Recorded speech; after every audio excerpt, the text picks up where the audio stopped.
love you.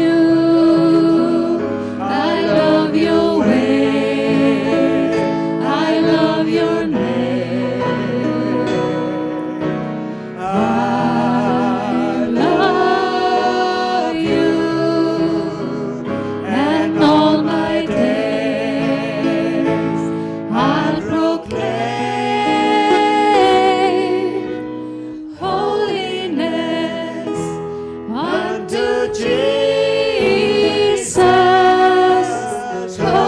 holiness unto the Lord,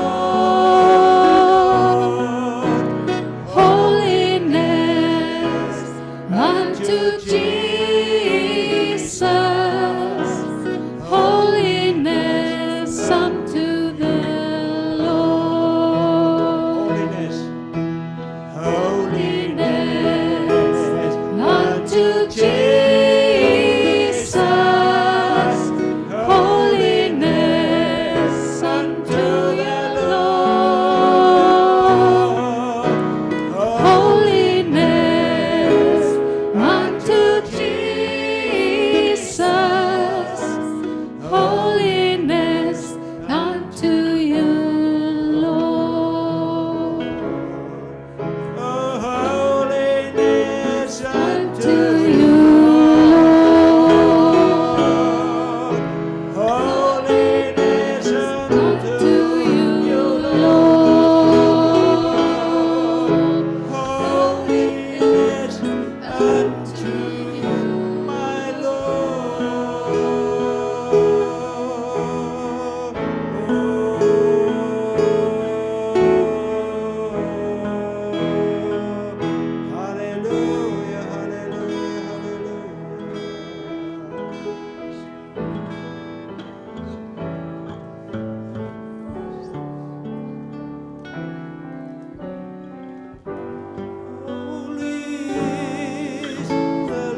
meðtökum blessun þína, við meðtökum lækningu þína, við meðtökum gjafir þínar, mikli voldi, góði faðir okkar.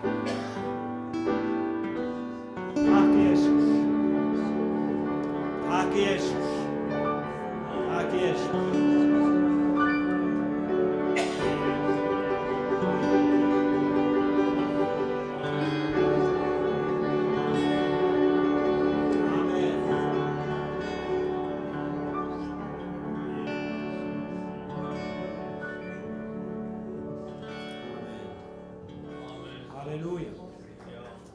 Gott að lofa Drottinn, kunngjöra miskunn hans að morgni og víðfræja dáðir hans að kveldi.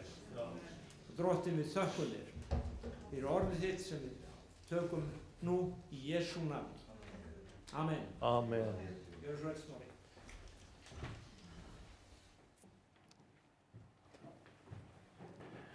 Komið sæl og blessuð og ná Drottins verið yfir ykkur og með ykkur. Gaman að sjá okkur undir maísólinni. Við erum búin að snúa við að baki við 1. maí en baráttan heldur samt áfram. Ekki bara barátta verkalýðsins og ekki bara baráttan krónur og aura. Baráttan hún við andaveru vonskunni himingefnu líka. Því að baráttan sem við eigum í, hún bæði við tignir og völd og andaverur og þess að það. Og það svo margt skrítið sem að kemur fyrir okkur. Við oft á tíðum veltum fyrir okkur, hvað ég ekki betur en þetta? Á ég þetta til? Og til þess að við skoðum aðeins hvað bara það snýst, þá skulum við horfa til þess tíma þegar við sjáum fram á veginn. Það skiptir máli að þegar við byrjum svona dag, það gott veður og við sjáum alveg það góðu dagur og við getum sagt með fullri vissu, já, bara Guð blessi þennan dag. Þetta góðu dagur í dag. Við vitum það að við fáum góðan tíma og það svona einhver uppörfun og bjartsýni sem kemur þegar sólin skín og meira segja hann Rúben og þau frá Brasilíu sem eru búin að lifa við sól hvern einasta dag í alla sína ævi, þau gleðjast líka með okkur yfir sólinni þegar hún skín þetta hjá okkur. Það fær aldrei neitt alveg nóg á sól og þess vegna skulum við hafa daginn í dag þannig að við komum saman inn í Jesaja spátansbók og mér í hug einmitt að leggja áherslu á að við kíkjum á framtíðina eins og Jesaja leggur hana fyrir okkur. Af því þetta svo mikilvægt mál að við sjáum samhengi í því sem við erum að gera. Þetta það svo merkilegt að þegar við sjáum hvernig fagnaðarerindið fyrst kynnt, þegar Jóhannes skírari fer að predika fagnaðarerindið, að þá talar hann einmitt það við gyðingana að þeir geru iðrun því himnaríki í nánd. Fyrir tengingin svo, við snúum við og við stefnum í himinin og himnaríki, það ekki bara á himnum, það líka hér á jörð. Við meira sem segjum þetta þegar menn fara með Faðir vor, þá kemur þessi setning tilkomið þitt ríki, svo á jörðu sem á himni. Og erum við meðvituð það hvað við erum að biðja þegar við erum að fara með Faðir vorið. Við gerum þetta gjarnan bara eins og svona hverja aðra rullu, við kunnum bænina, þetta eins og vertu nú Guð Faðir, Faðir minn í frelsarans Jesú nafni, svo bara fljóta rumpu svo af, en innihald orðana sem Biblían með miklu meira og gott fyrir okkur að gaumgæfa. Hvað innihaldið í þessu? Við komum í Jesaja 9 og þegar við komum í Jesaja 9 þá hefur kaflinn yfirskriftina Friðarhöfðinginn og það alveg stórmerkilegt hvernig þessu kaflaskipt.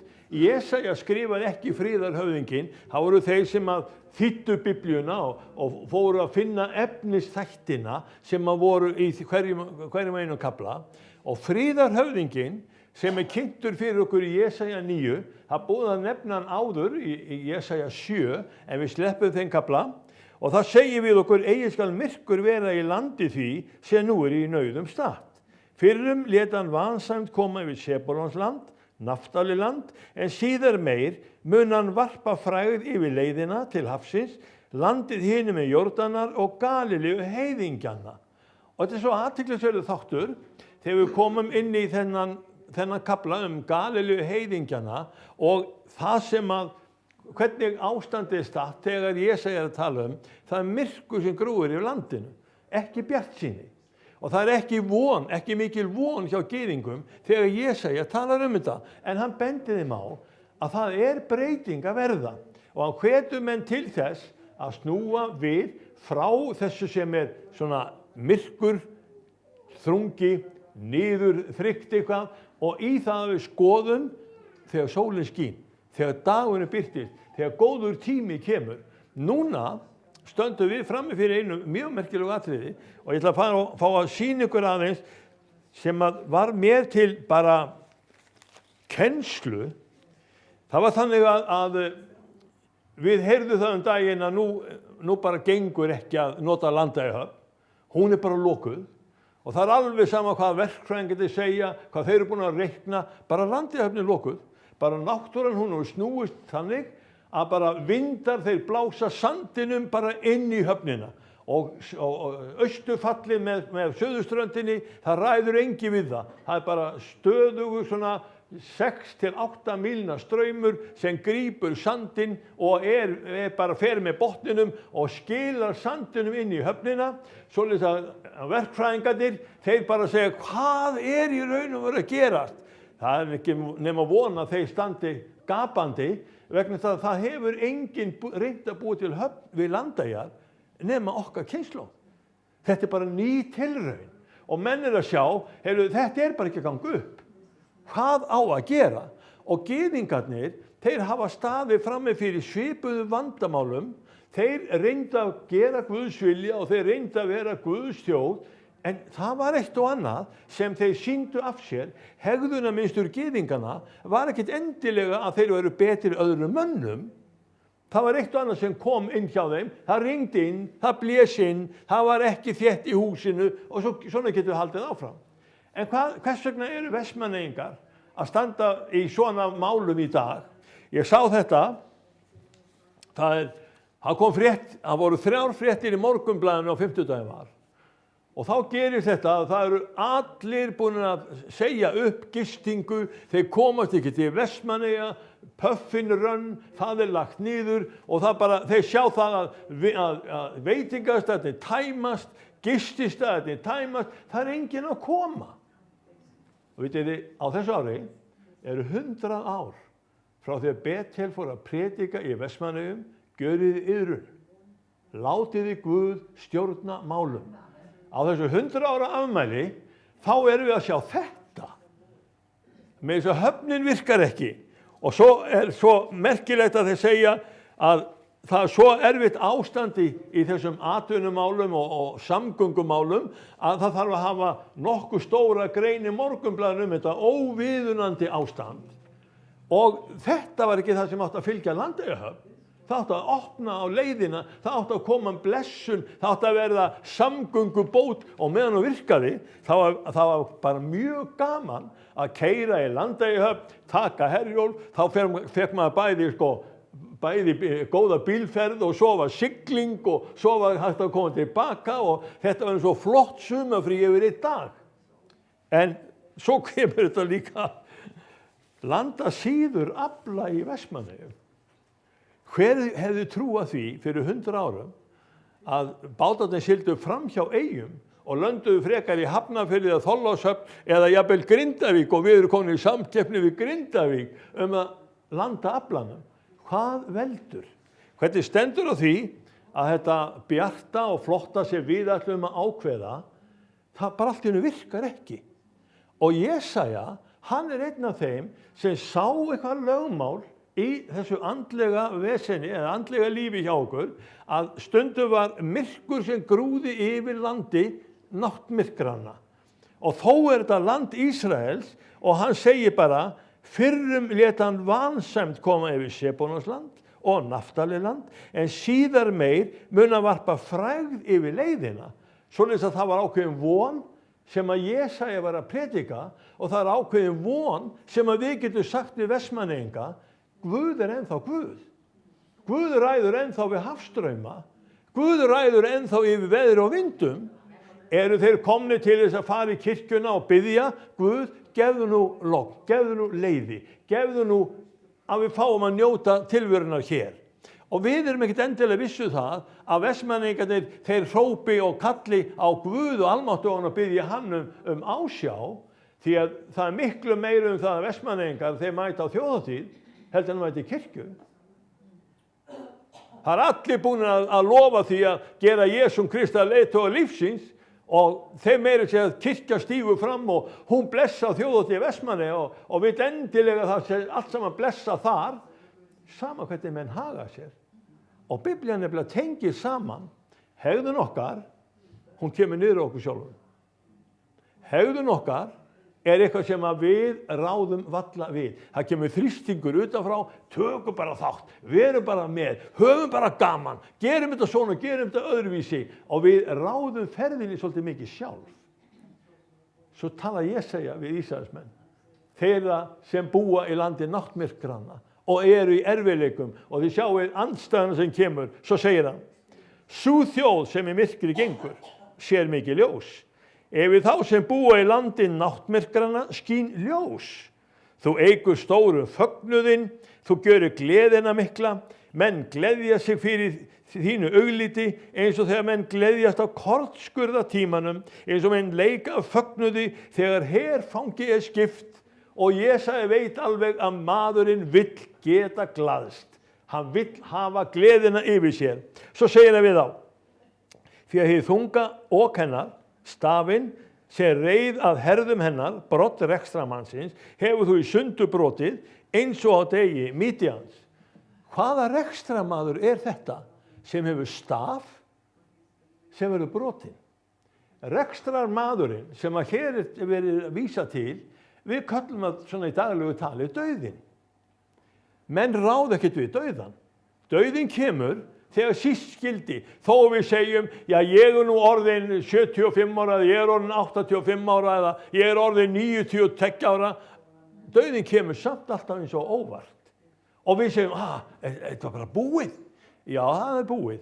Þú hefur 70 til 80 ár þegar best lætur og við sem erum ekki árið 70, við segjum, já ég er nú nóg eftir, þetta er allt í lagi ennþá, en rekstrarmaðurinn sem ég segja að tala hann er með sprota, og hann er að reka okkur inn í dauðan. Með hverjum mætum við dauðanum? Ætlum við að mæta honum ein eða ætlum við að hafa þann sem sigraði dauðan með okkur? Því að það kemur framhald í þessum kafla hjá Jesaja sem ég finnst mjög merkilegur. Þið sjáðu að ég er að lesa meira og minna jólaguðspjall. Jólin þau koma og þetta er allt saman tengt fæðingu Jesú. Hann er sá sem braut staf þennan brottstaf rekstramannsins. Svo segir hann við okkur, öll harkmikil hermannastígvél, allar blóðstokna skikkjur skulu brendar og vera eldsmatur. Því að barn er oss fætt, sonur er oss gefinn, á hans herðum skal höfðingjadómurinn hvíla. Nafn hans skal kallað undraráðgjafi, Guðhetja, eilíðarfaðir, fríðarhöfðingi. Amen. Og nú segjum við bara, amen, jólabóðskapurinn er komin. En Jesaja, hann heldur nefnilega áfram. Og það er þangað sem að ég vil endilega leiða ykkur, horfum fram yfir jólin, horfum fram yfir endurkomu Jesú Krist. Hvað býður okkar? Og sjáu þið hvað hann segir við okkur í Jesaja 9 og ég ætla að fara með ykkur í bara 7. versið. Því að barn er svo fætt, sonur er oss gefinn, á hans herðum skal höfðingjadómurinn hvíla, nafn hans skal kallað undraráðgjafi, Guðhetja, eilíðarfaðir, fríðarhöfðingi og hver þarf ekki á þessum nöfnum að halda yfir lífi sínu? Hver þarf ekki að hafa undraráðgjafan með sér? Við erum átt að taka stórar ákvarðanir og þið heyrið vandræðin á Íslandi þegar menn eru að taka ákvarðanir það að kaupa heimili eða híbýli, ætla að búa einhvers staðar og þá bara blasir við. Ef þú kaupir hús núna og taka lán, þá er það þræll út ævina. Og svo verður að segja við okkur, það er svo miklu betra að fara í efnahagsbandalag Evrópu því að þá lækka vextir á Íslandi. Hverju sjáum að lækka eða hækka vexti? Það eru stjórnvöld í dag sem ráða Íslandi. Af hverju taka sig ekki saman í andlitunum og segja, strákar, þetta er bara of langt gengið.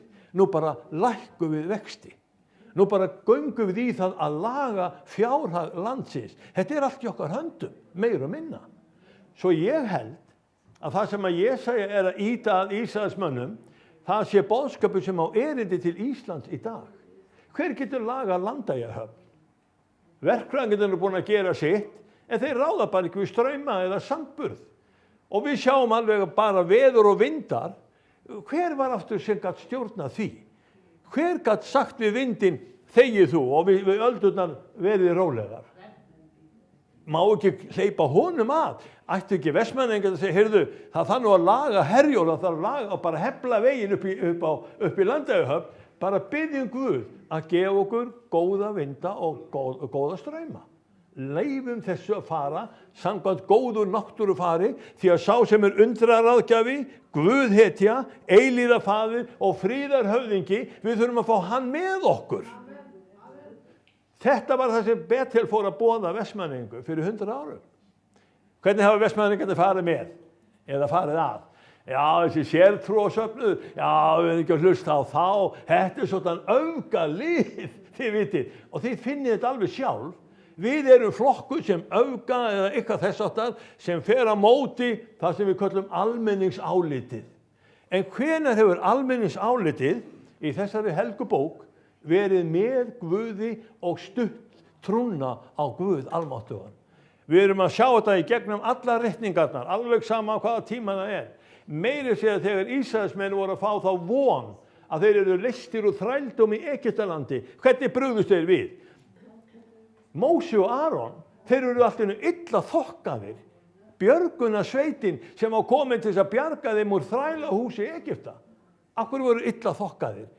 Af því að Farao, hann fór að veita andspyrnu, hann fór að svara Móse og Aron, hann lagði bara þyngri byrðar og meira ok á Ísraelsmenn, og hverju var það að kenna? Jú, Móse og Aron fengu skellin.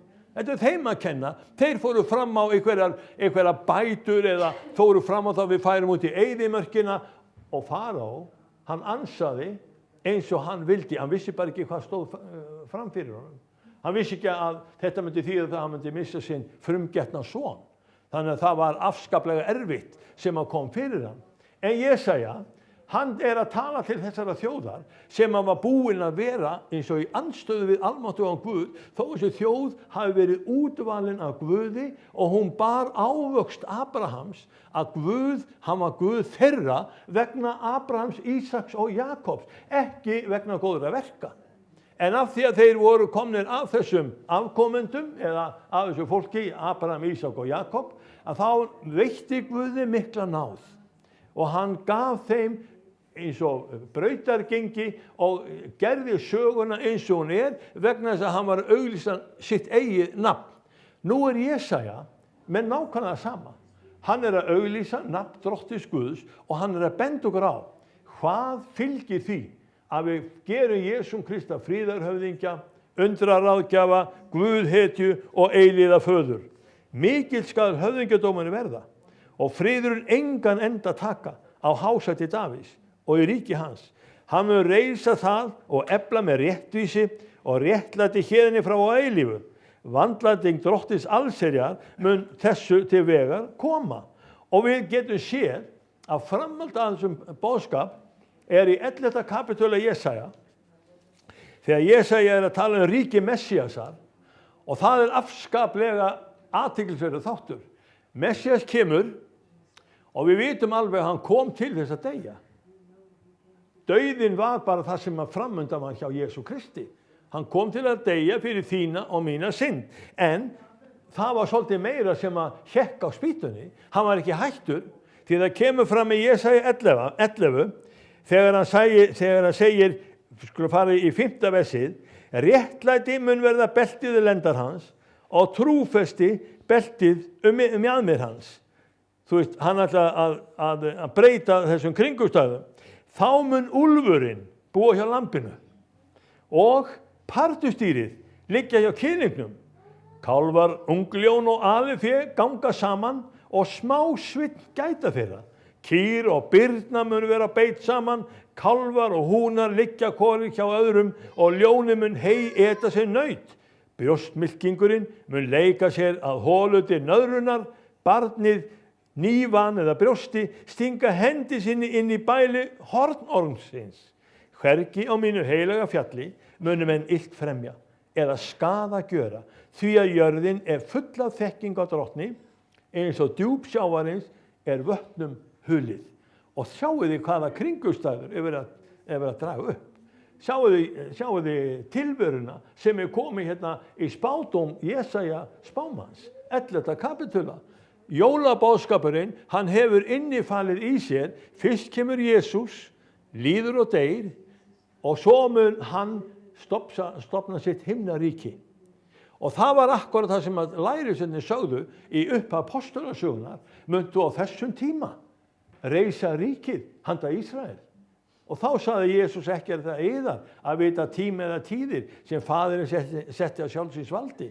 Og við vitum, þessi kapli sem við tölum hér og erum að lesa partustýrið, höggorminn, byrnuna og svo framvegis, þetta er allt saman að verða. Þetta er ykkur staðar, þetta er framtíðinni, náinni framtíð. Og þegar við tölum heimsendi, þá er heimsendir ekki endilega fólkin í því að heiminn og jörð farist og allt saman eyðileggist, heldur það verður stopp á valdi dauðans og djöfulsins.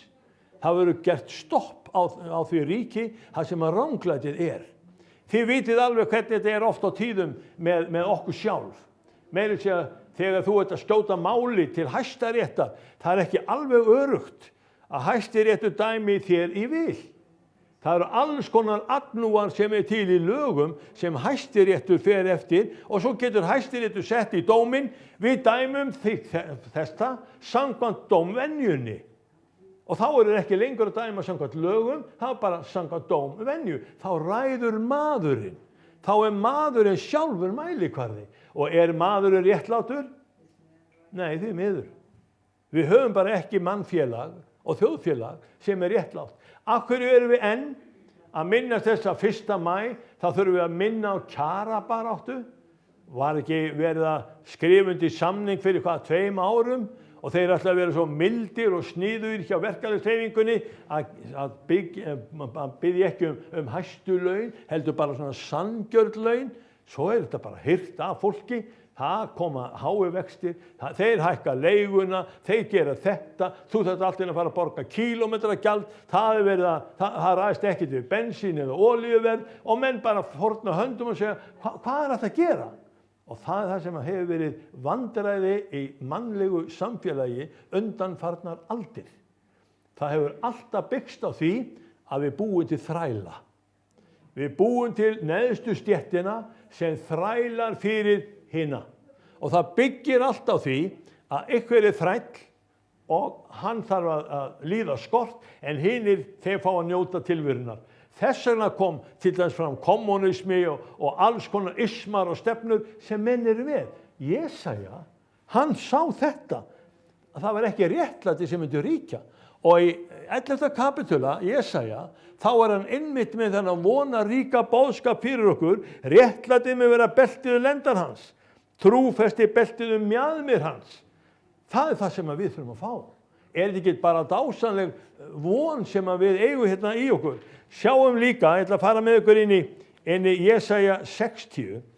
Það er ákaflega sterkur kapli fyrir okkur og ef við förum inn í Jesaja 65, þá erum við að tala hvernig Drottinn leggur þetta til, gleðiboðskapur Messiasar og í 65. kapitula þá kemur fram dómur og náð og kaplinn hina nýju Jerúsalem.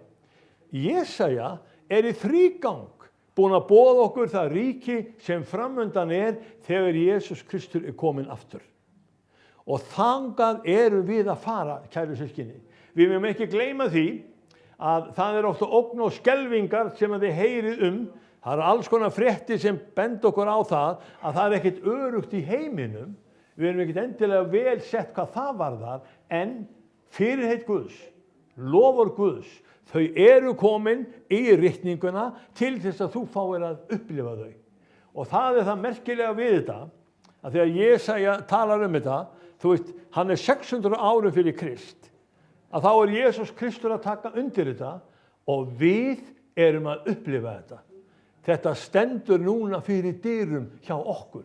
Allar þessar ógnanir sem þið heyrið, allir þessi ófriður sem er í Persaflóa og olíuhækkun og hvernig hatrið er á Ísrael og svo framvegis, þetta allt saman undanfarið þess að Guð að grípa inn í. Þetta eru síðustu dagar eða mánuðir sem djöfullinn nær að hafa einhver áhrif á mannkynið, því að þegar Jesús kemur aftur, þá mun djöfullinn vera tekinn út úr tilverunni og má ekki tilveran losna við hann. Þá dauðinn tekinn í burtu og má ekki dauðinn alveg missa sín. Og ég segi, það bara komin tími til að við kristnir, við förum að rifja upp hvað það sem við eigum í vonarríku framtíðinni. Og sjáu þið hvernig hann segir, sjá ég skapa nýjan himinn, þetta 17. versið, og nýja jörð, og eins fyrra skal ekki minnst verða, og það skal engum í hug koma. Gleðjast og fagnið ævinlega yfir því sem ég skapa, því sjá ég gjöri Jerúsalem að fögnuði og fólkið inn að gleði. Ég vil fagna yfir Jerúsalem og gleðjast yfir fólkinu mínu og eigi skal framar heyrast þar gráthljóð eða kveinstafir. Þetta allt önnur borg ef við þekkjum í dag. Og sjáum svo áframhaldið. Eigi skal þar framar vera nokkurt ungbarn aðeins lífið fáa daga, né nokkurt gamalmenni sem ekki nái fullum aldri. Jæja, gamlingjar, þá vitið þið hvað framöndan er. Yes, það bara við fáum að ná fullum aldri. Og af hverju það? Að því dauði verður tekinn í burtu. Það það dýrlega. Þess vegna svo mikilvægt fyrir okkur, hvort sem við lifum eða deyjum, þá erum við drottins. Þeir sem eru dánir og farnir á undan okkur, hvað verður þá? Missa þeir af þessu? Nei, ekki aldeilis. Þeir verða reistir upp sama dag og við verðum hrifin upp. Svo við eigum rosalega merkilegan tíma framundan. Það stefnumótið við Jesú Krist þegar grafirnar opnast og vinir okkar sem hafa legið andvana í einhver ár, þeir rísa upp og verða með okkur.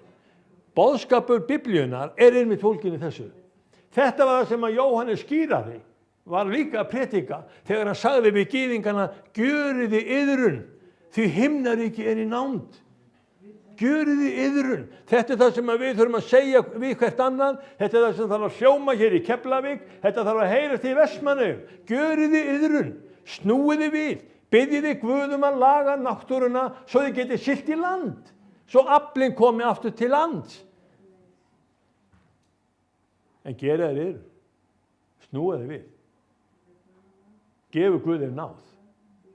Og við erum svo oft á tíðum, fólkin eða stödd þar, sem að við segjum, nei, nú ætla ég að fá að ráða málum mínu sjálfum. Og það svo merkilegt með okkur. Ég þekki mann sem að lenti í því fyrir nokkrum árum að dóttir hans var að vitna fyrir honum og sagði, pappi, þú verður að gera iðrun, þú verður að snúa við og ganga Jesú hönd og frelsast. Já, þetta ekki allt í lagi þangað til maður bara að deyja, þá getur maður bara gefist honum. Jú, það nú hægt. Já, ég bara bíð eftir því augnabliki, segir hann, þegar rétt áður ég dey, þá ætli ég að gefast Kristi og þá bara kemst ég í himinin. Svo liður þarna einhverja vikur kannski og hann staddur á bensínstöð og að taka bensín á jeppan, búinn að fylla hann, keyrir af stað, þá fær hann hjartaáfall. Og hann stífnar allur upp. Hann steig bensín í botn og jeppinn hann fór bara beint út í urðina hinum megin, hann var eyðilegur. Og það kom hann að björgunarmenn, hjálpuðu kallinum og hann var fluttur á Landspítalann nær dauða en lífi. Það var svona rétt skrifti. Svo kom dóttir hans til hans og ég var hérna viðstaddur þegar hann var á Landspítalanum. Pappi, nú varstu hér við dáinn. Gerðirðu iðrun? Snerirðu við? Nei, ég hafði enga tíma til þess. Það var einmitt málið. Ekki grípa síðasta séns. Taktu sénsinn sem þú hefur í dag. Því að í dag náðardagur. Í dag náðartími. Í dag hefur umráðin og yfirráðin. Í dag, þá getur þú sagt, ég vil ganga Kristi á hönd. Og hvað færðu? Jú, þú færð vonina það að eigi skal þar fram að vera nokkurt ungbarn aðeins lifi fáa daga, en nokkurt gamalmenni sem ekki nái fullum aldri. Því að sá þar ungur maður sem deyr tíræður og sá sem ekki nær tíræðis aldri skal álítast einskis verður. Það 100 ára gamall maður. Í dag erum við að sjá alltaf í fréttum, þegar ykkur verið 100 ára, þá mogginn að segja ykkur frá því, svo margir Íslendingar eru búin að ná yfir 100 ára aldurinn. Ég hef einu sinni lent í þannig afmælisveislu, þá vorum við á Siglufirði. Það var ein trúsystur okkar 103 ára og við sungum hún á afmæli í dag. Hún 103 ára, hún Elín. Ég hef aldrei sungið hennar texta, hvorki fyrir það síðan. Þetta var fyrsta og eina skiptið sem við sungum fyrir systur okkar sem var 103 ára. Hvað heldur að geti verið sungið við þér? Hann 260 ára, hann kittir. Við eigum þessa von. En sjáum við hana? Erum við búin að koma inn í hug okkar? Þetta boðskapur sem erindi til okkar? Ég tel svo að vera. Því að nú ætla ég ekki að hafa þetta voða mikið lengri þetta. Þó ætla að segja bara, 21. versið, þeir munu reisa hús og búa í þeim. Þeir munu planta vingarða og eta ávöxtu þeirra. Eigi mun það reisa og aðrir í búa. Eigi munu þeir planta og aðrir eta, því að aldur fólks míns mun vera sem aldur trjánna. Og margir mínir útvöldu skulu sjálfur njóta handaverka sinna. Svo kemur hann. Eigi mun þeir erfiða til ónýtis, eigi börn geta til skamlífis, því að þeir eru kynslóð manna drottinn hefur blessað og niðja þeirra verða hjá þeim. Áður þeir kalla, mun ég svara. Áður þeir hafa orðinu sleppt, mun ég bænheyra. Hugsa ykkur, þá að bænastundin heitir Keflavík, þær verða bara 5 mínútur og svo bara kemur vitnisspurður, vistu hvað Guð hefur gert? Vistu hvernig Guð svaraði? Þetta vonaríka framtíð sem við eigum og ekki gleyma því. Þú átt að vera hluti af þessu. Þetta fyrir þig. Þetta líka fyrir mig. Og svo segir hann ennþá við okkur úlfur og lamb munu vera saman á beit. Ljóni mun hei eta sem naut, en moldin skal vera fæða höggormsins. Hvergi á mínu heilaga fjalli munu menn illt fremja eða skaða gjöra, segir drottinn. Það ekkert Hamas. Engin Hizbollah, ekkert Úkraínustríð, engin glíma milli Rússa og Úkraínumanna. Þá munum við sjálfir fá verið í friði. Þá munum menn koma hingað og fá að vera í friði vegna fiskimiðin verða svo yfir fulla fiski að við getum meira sér hleypt Spánverjum inn í landhelgina. Við eigum þessa framtíð þegar drottinn kominn. Við eigum þessa jörð þegar drottinn sestur að völdum. Og þessna segi ég, ekki eðlilegt að við kristni menn, við segjum kom þú drottinn Jesús. Þetta fá að enda þetta með því að minna ykkur á það sem að Pétur postuli segir, því að hann var líka að tala þessa síðustu tíma.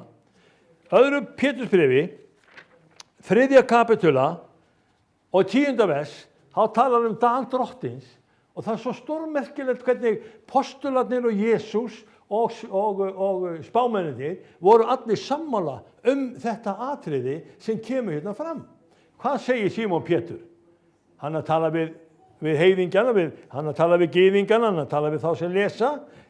En dagur drottins mun koma sem þjófur, þá munu himnarnir með miklu gný líðundi lok, frumefni sundur leysast í brennandi hita og jörðin og þau verk sem á henni eru uppbrenna. Þar allt þetta fest þannig, hversu berið þá ekki að ganga fram í heilagri breytni og guðrækni? Sjáu þið, það var fyrsta sem að þið þurftu aðtuga. Heilag breytni og guðrækni. Og svo segir það við okkur, þannig að þér væntið eftir og flýtið fyrir komu Guðs dags. Ef þú ferð að vænta eftir Guðs degi, þá þetta flýta fyrir honum. Þú rífur fleiri daga af dagatalinu heldur bara einn í einu. Og þetta alveg stórmerkilegt fyrirbæri vegna að við höfum þá í hendi okkar að flýta fyrir komu Guðs dags. Og Guðs dagur, hann fólginn í því að þá eru djöfullinn stoppaður og dauðinn tekinn út og Kristur sest að völdum. Ef við bjóðum velkomin. Og þetta háttalag okkar, það hefur þau áhrif á okkur að við þurfum að breyta rétt. Og svo segir það við okkur, og fara með ykkur í 13. versið, en eftir fyrirheiti hans væntum við nýs himins, nýrrar jarðar, þar sem réttlætið býr. Pétur vissi sínu viti. Pétur sér og sá hvað var í vændum. Og þessi fyrirheit nýjan tíma, nýja sköpun, nýjan himinn og nýja jörð þér ætlað. Þér ekki ætlað að glatast. Það var aldrei vilji Guðs að vita það að þú færi hérðan úr þessari tilveru og niður í glötunina. Meira sér lagði hann svo mikla áherslu á að bjarga þér og mér að hann lagði líf sitt í sölurnar til þess að þú mættir viðurkenna Jesúm Krist sem Guðs son. Og sjáu hvað það var einfalt þegar ræningjarnir héngu á krossinu með honum og þeir fóru að tala saman og annar sagði, ef þú ert sonur Guðs, stígðu það niður, bjargaðu sjálfur þér og okkur. En hinn sagði, hræðist þú ekki einu sinni Guð og þú undir sama dómi. Hann viðurkenndi Jesúm sem Guð. Svo sagði hann bara, minnstu mín þegar þú kemur í konungslíf þinna. Þá sagði Jesús við hann, sanna, sanna segir þér, í dag skaltu vera með mér í paradís. Ömurlegasti dagur sem þessi ræningi upplifði, það var á krossinum, en það var jafnframt besti dagur sem hann gat upplifað því að vonin kom inn í hann og hann fór ekki til glötunar, hann fór í himinin. Þangað við að fara. Við eigum mjög mikið stefnumót, kæru vinir, og ekki láta ræna það frá ykkur með því að þið óttist eða skelfist það sem framundan og láta þið engan skelfa yður, jafnvel þó þið heyrið alvarlega fréttir utan úr heimi, því að það verður okkur til góðs að Jesús Kristur kemur. Það okkur til góðs að hinn nýja jörð og hinn nýji himinn verður sett í gang. Þar fáum við að vera. Heyri, amen. Svo skulum við biðja saman. Jesús, þakka þér fyrir að við mögum gera þitt nafn dýrlegt. Þakka þér fyrir að við mögum hvíla í voninni, við mögum hvíla á fyrirheitum þínu, Drottinn minn. Við mögum fá í okkur, elskaði Herra, allt það sem þú lofaðir og allt það sem fylgja því að fylgja þér, Jesús minn. Allur sá ávöxtur sem kemur til okkar. Þakka þér fyrir að við mögum gera upp máli við þig og við mögum setja okkur þar inn, Drottinn, að við fáum að erfa eilífa lífið, eilífa ríki, Drottinn minn, erfa þitt ríki, elskaði Herra, af því þú hefur fyrirgefið okkur syndirnar. Og við segjum saman, Jesús Kristur, þú ert sonur hins lifanda Guðs.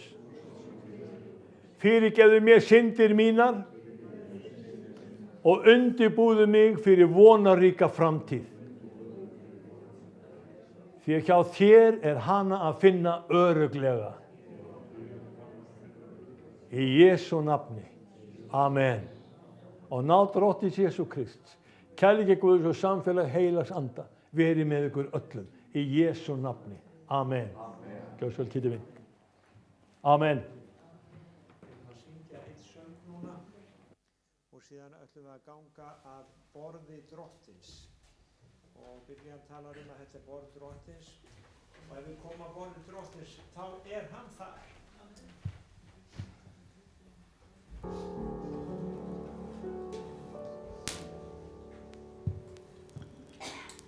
Vorar